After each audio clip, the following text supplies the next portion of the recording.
മാന്യ സദസ്സിന് എൻ്റെ വിനീതമായ കൂപ്പുകൈ. ജൂലൈ 5 പ്രശസ്ത സാഹിത്യകാരനായ വൈക്കം മുഹമ്മദ് ബഷീറിൻ്റെ ഓർമ്മദിനം. 1908 ജനുവരി 19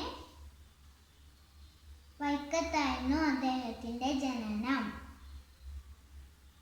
സ്വാതന്ത്ര്യ സമരത്തിൻ്റെ ഭാഗമായി കോഴിക്കോട് നടന്ന ഉപ്പ് സത്യാഗ്രഹത്തിന് അദ്ദേഹം പങ്കെടുത്തിരുന്നു. അതിനാൽ അദ്ദേഹത്തിന് ജയിൽശിക്ഷ അനുഭവിക്കേണ്ടി വന്നു. അദ്ദേഹത്തിൻ്റെ പല കഥകളും മറ്റു പല ഭാഷകളിലേക്കും തർജ്ജമ ചെയ്തിട്ടുണ്ട്.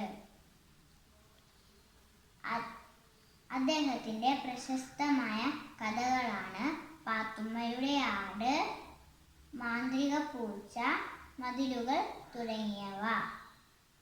ബേപ്പൂർ സുൽത്താൻ എന്നറിയപ്പെടുന്ന അദ്ദേഹത്തിന് ഇന്ത്യൻ ഗവൺമെൻറ് പത്മശ്രീ നൽകി ആദരിച്ചു.